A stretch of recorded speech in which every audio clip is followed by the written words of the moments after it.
Hello, everyone, and welcome to Let's Talk Real Estate USA. Before we get going, make sure to like and subscribe for weekly content. Today, we have Shawn Chaconas of the Chaconas Group from Compass, and we're talking about investing in oneself. Let's get going.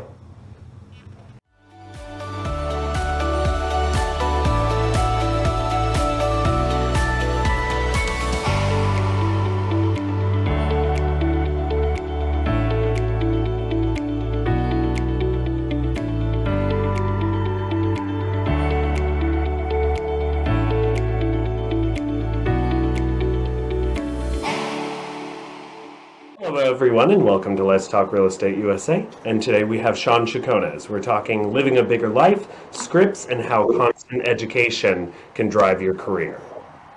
Hey, Shawn, how's it going? Good, man. Thanks for having me. Wonderful. So let's get going, which is, can you tell us how you got into real estate? Sure. Prior to real estate, I was a high stakes poker player for over 15 years, traveling quite a bit. I met my life partner, and we got pregnant. We now have 3 kids together under the age of 8, so it's hectic at home, but a lot of fun. Um, playing poker late nights and traveling is just not going to work when you're growing a family. And so it was an easy life decision to pivot to real estate, which I'd always been interested in, and having the behavioral style that I have, I jump into things and try to figure them out. I'm more of a high risk person, I think, than most, and that was kind of that was my path. So, can you tell me a little bit more about, since you joined real estate, I know you were at Keller Williams for quite a while. Can you tell us a little bit about that and why you decided to go over to Compass? Um, Love Keller Williams. Awesome people, awesome family there, and built a lot of really quality relationships, and have maintained quite a few of those as well. Um, and for the same reason that I left the company previous to join Keller Williams at that time, was similar decision making. A lot of thought went into it, and for me and my family, and um, I thought that given my business and what I was looking to build, I thought Compass was a better fit for what I was looking to build in the future. With that being said, I think they're both great companies, and ultimately in real estate, it's more about your brand and your marketing and who you are than it is about who whose name is on the sign that it's representing, and taking some of um, the legal responsibility, or um, and guiding you from a broker perspective. So they're both great companies. It's just I wanted to explore. I'd say probably the largest reason that I uh, wanted to take a chance on Compass is um, they're a public company. You can buy stock with every transaction, so I opted into that. So I auto buy 10% with every commission check. I think a lot of real estate agents don't prepare for retirement, and it's not really an option for you to be purposeful about that. And you know, having a background in being a team leader, one of my jobs was to study the competition. Okay, and through that education, Gary Keller is just an amazing leader and educator, right? And I think if you're starting your career, I think Keller Williams is a great place to really grow and really launch. And I think when you're more established, then there are some other options and possibilities depending on what you want to do.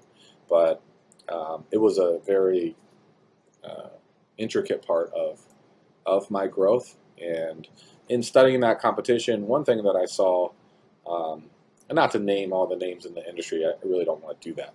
But I studied some of the competition, and I saw a company kind of launch out of nowhere. And when they were at about the 25,000 agent mark, Compass, and also one of the competitors when I was at KW. Yeah. So when I was at KW, we were talking about studying the competition. Just to be crystal clear, it was EXP. It was a company that kind of came out of nowhere. It was at about 25,000 agents. Gary said something very interesting in the Team Leader Top 100 Mastermind. He said, they've made it. They're at the point, once you cross over 25,000 agents, they're going to be a significant player. Like, you've made it. That is the mark that history has shown. Once you cross over that agent count, you will be a player. And obviously, clearly, he was right. I mean, they're up over 100,000 agents, and this is going back 4 years.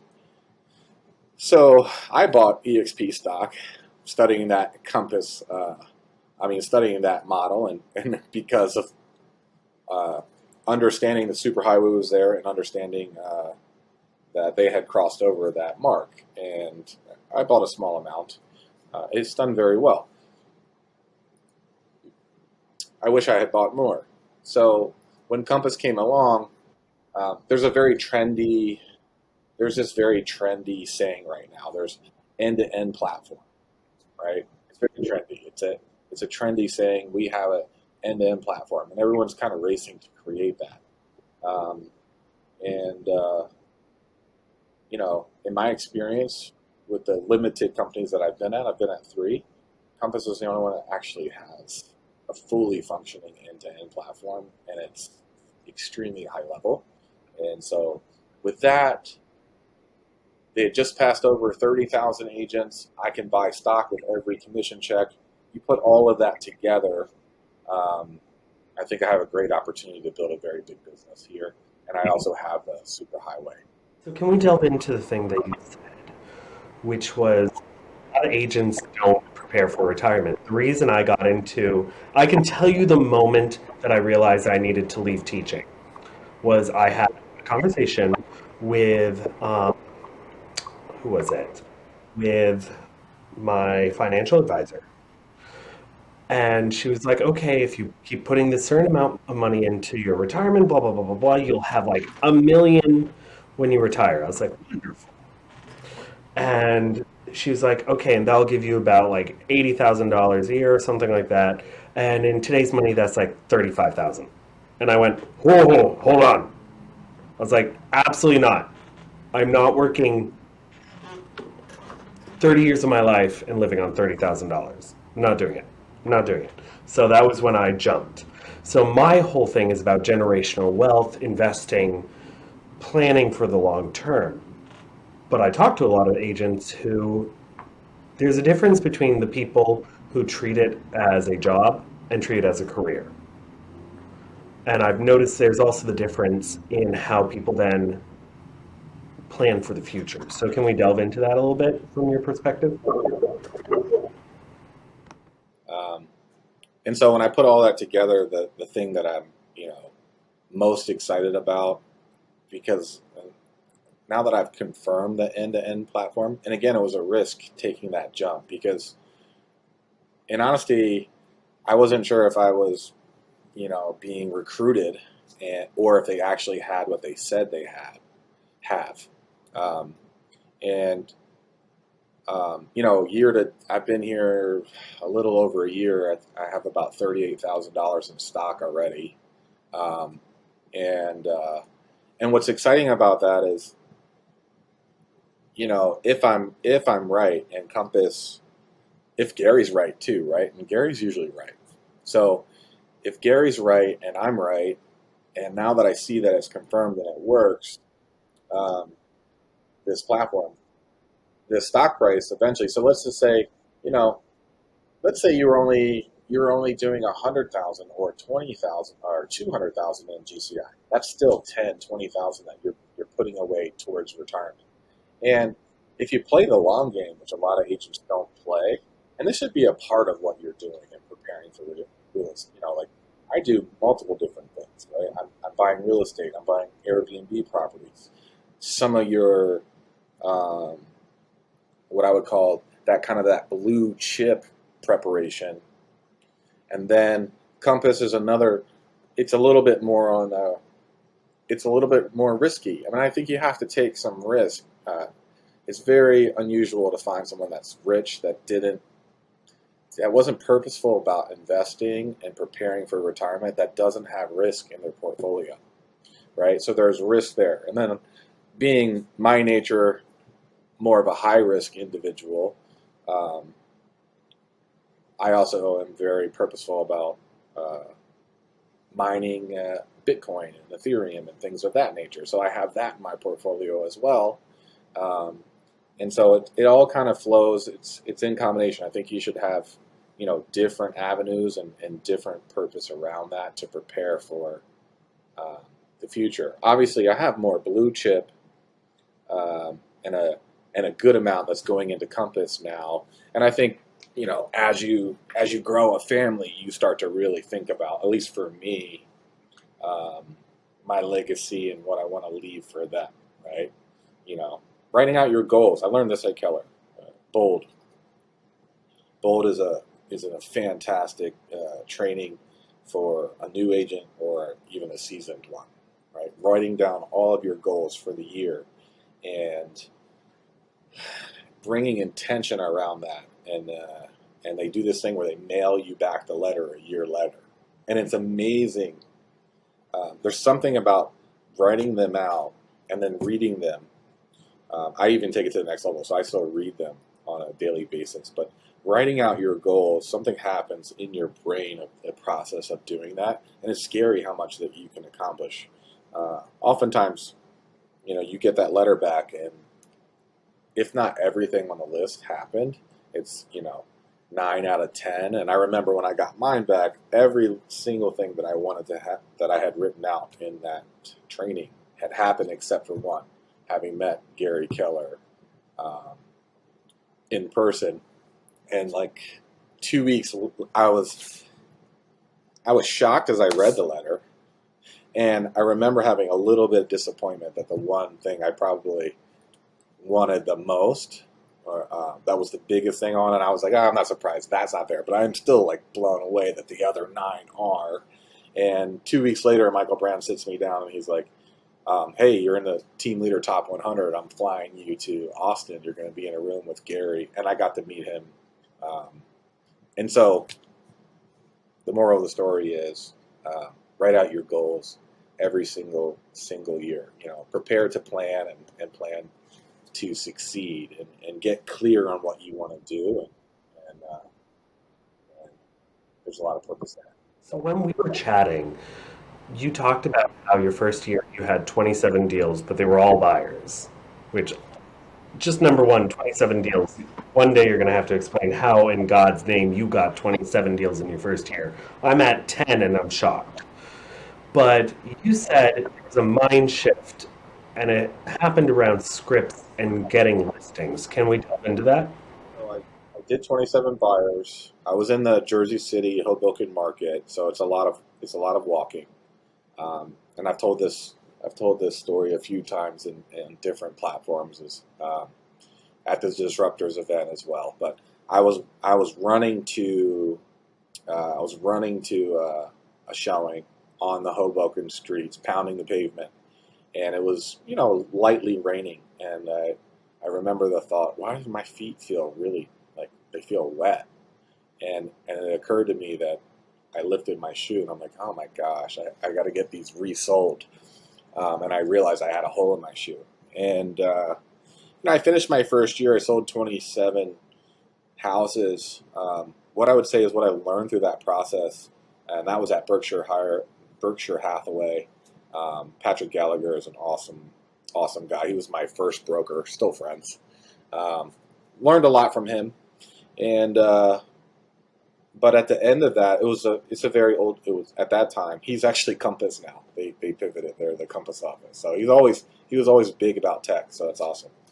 And at that time, at the end of that first year, I did my taxes, and in poker, on average, I had always made like somewhere around 300,000 a year, um, and I paid my taxes just like a normal, but as a professional gambler.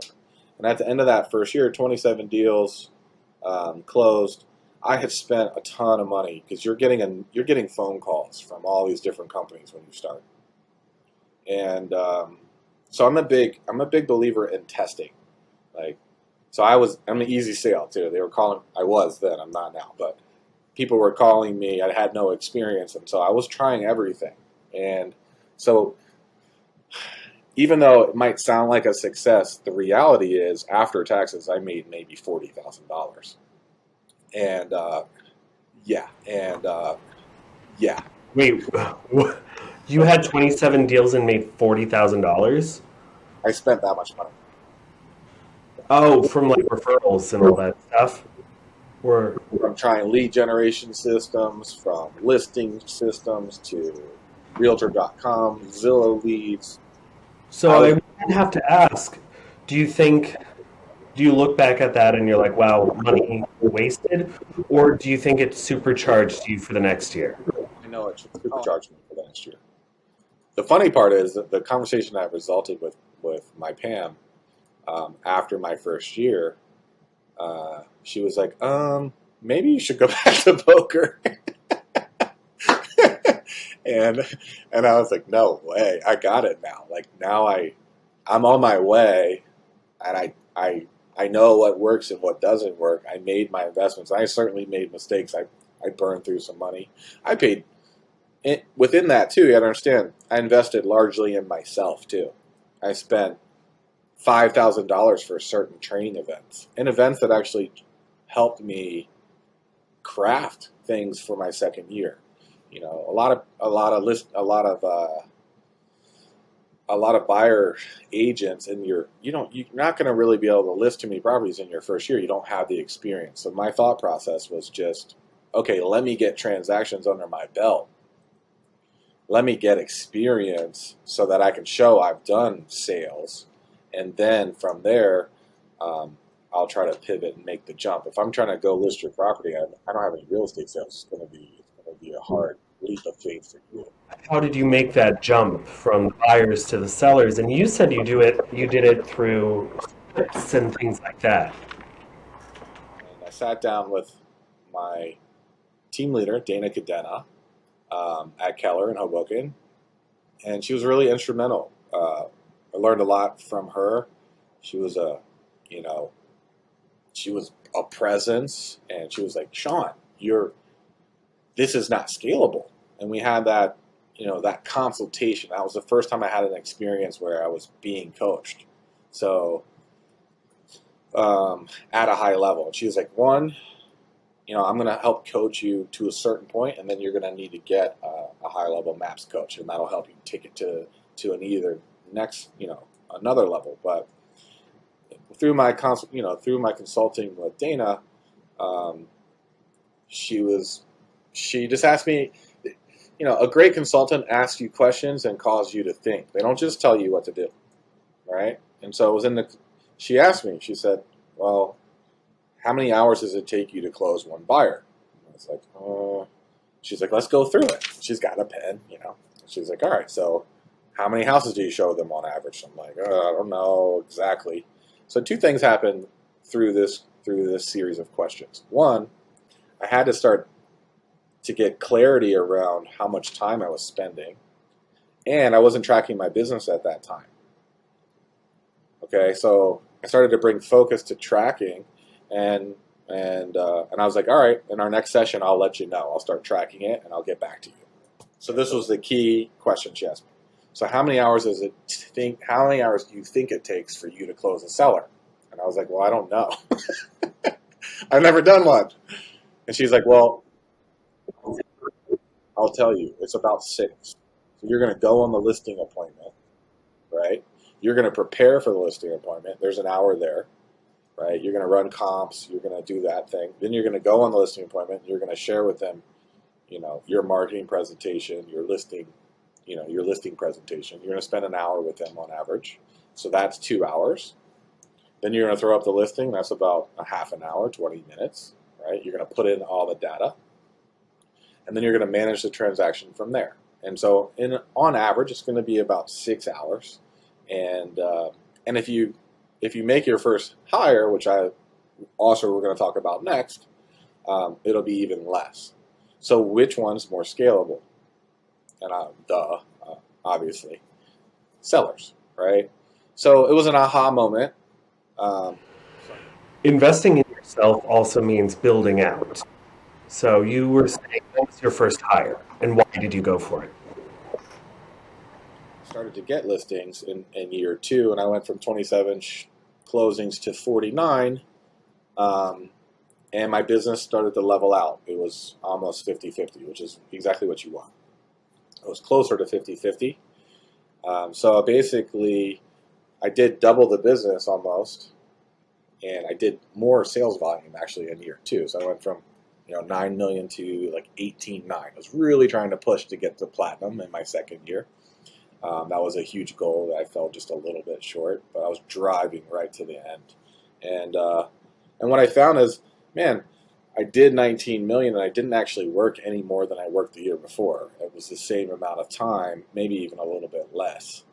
Um, and when I got to the end of that year, through consulting with Dana, the next natural thing was she was like, well, so imagine if you took away all of the hours that you're doing contracts and putting up listings, and if you had someone that was actually, and I'm not very good at that, by the way, and if you had someone doing all of that for you and doing other things like scheduling your appointments and Google Map questing for you and things like that, how much time would that free up? And if you reallocated it to your action, to taking action and actually building more relationships, and that's the key, right? It's not lead generation; it's relationship building.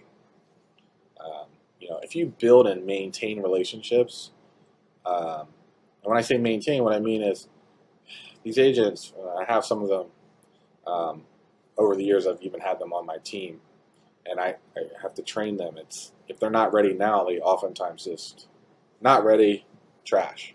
Call, not ready, trash. And it's not true.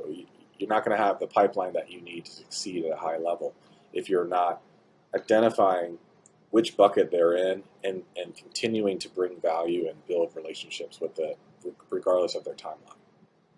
I take a lot of pride in closing someone that I spoke to 3 years ago, 4 years ago. It doesn't take a lot of time. It just takes organization. Okay, you're 1 year out. I got a rule. If you tell me you're 1 year out, I cut it in half, and then I'll follow up with you. You go in my once a month bucket. So I'm just checking in. Anything in your life change that caused your life event to move up? Did you get a new job? I'm checking in. Hey, how are the kids? How's the family? And then I ask that question. Any questions about the market? Great. If they say no, they stay in that bucket. Well, what I find is very often, 30, 40% of the time, they'll end up moving back into something happens within their life that causes that timeline to move up.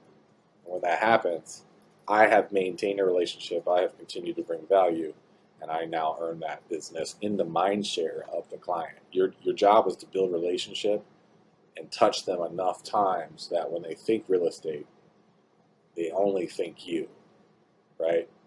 It's just like Starbucks, Dunkin' Donuts. If I think coffee, it's Starbucks, Dunkin'. It's not close for me. For me, it's Starbucks, right? That's me. But I'm not really going past Dunkin' ever. I'm just not. Same is true for anybody else in real estate, right? They did a really interesting study. They farmed a fictitious agent for 12 months, okay? And then they pulled that farm. Who's the top agent in your market? And guess who came out far and away number one.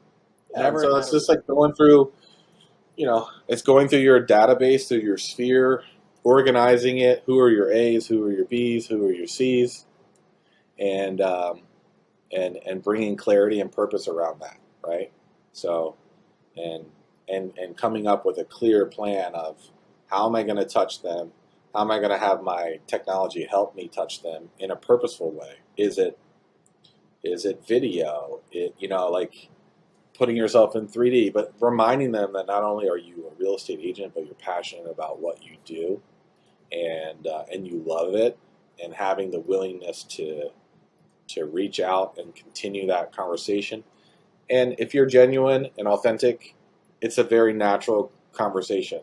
Your past sales, people are like, "Oh, I don't want to ask for a referral." You're overcomplicating it, right? I'm not asking for a referral. I'm calling them. I'm checking up on them.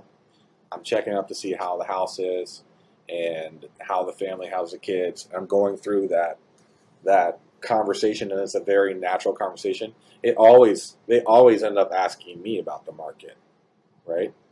And so then I let that get there organically, and eventually they'll ask that question. Then I'll go into real estate, and then you can easily from there pivot to, who do you know that you can connect me with, so that I can make sure that they get a really strong agent, because they're going to need one in this market.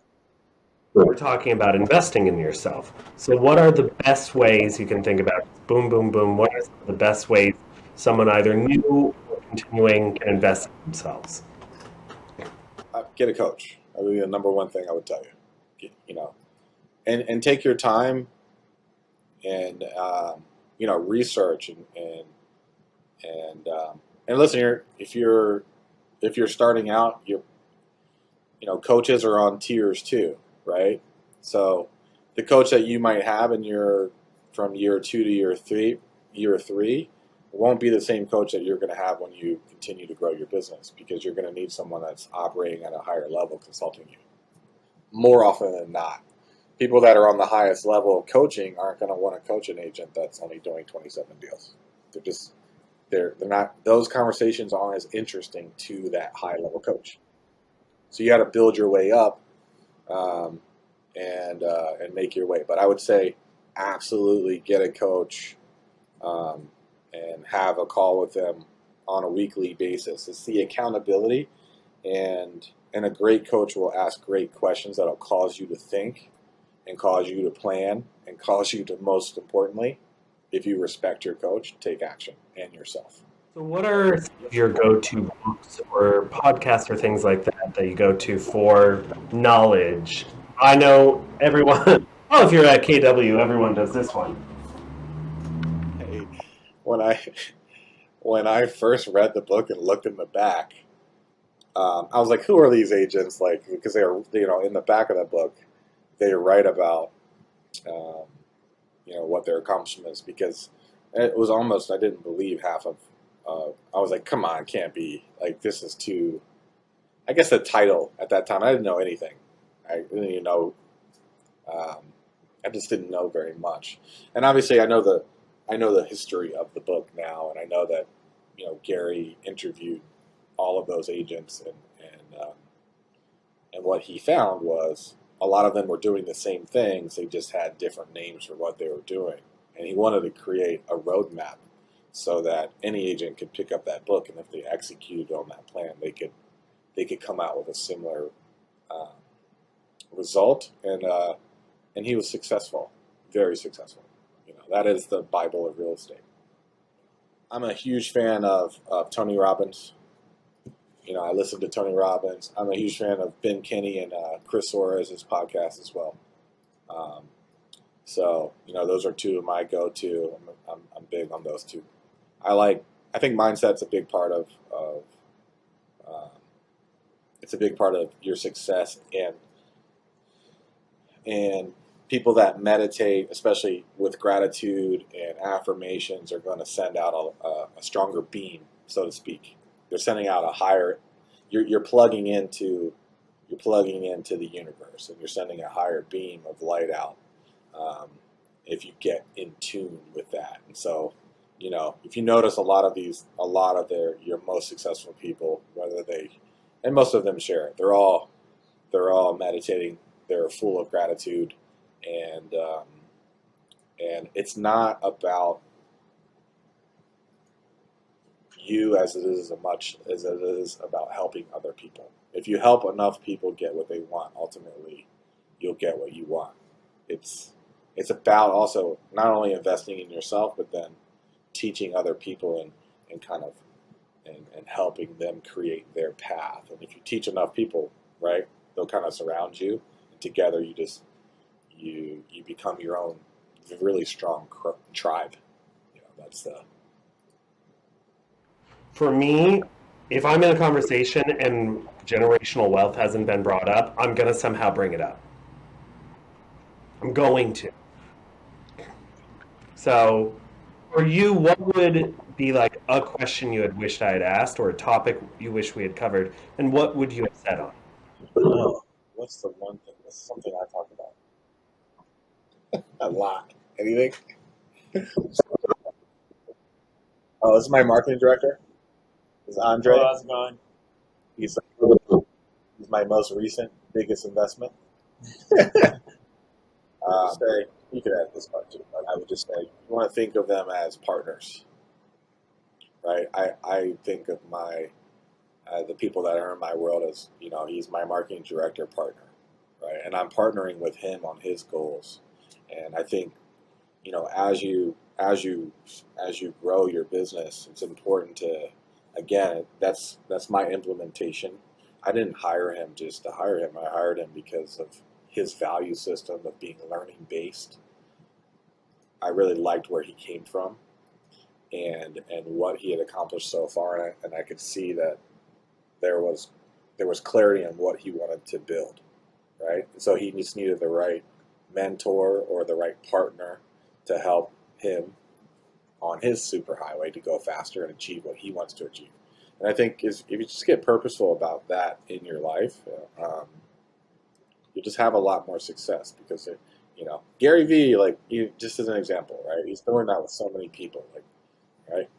Ben Kinney, oh my God, the guy's freaking genius, right? I learned a ton from him. I guess I'll share this. This is something I learned from Ben Kinney. He did an event here in New Jersey. I went to it. He was awesome. God, he's a great speaker. Phenomenal. Probably the smartest guy in our company and at Keller Williams when I was there. And for me, would be the best leader to take over whenever Gary retires. But separate conversation. Ben Kinney said this during his event. He talked about Audible and reading, and he talked about this hack. And he's like, "What I do is I buy the book." He's like, "Financially, it might not make sense, but just do it and trust me anyway." How he became one of the smartest guys in the room was he would get the book on Audible, and he would get the book hard copy, and he would listen to it on like 2 times speed or 2.5 times speed, and he would read along, and he would retain more of the information, and more importantly, he could rip through. So if he wanted to learn about marketing, he would just go and read like the top 20 books on marketing or whatever he wanted to do next in his business. And that was a huge takeaway. I was able to consume a lot more information because of that. And so, yeah. Where can they find you online?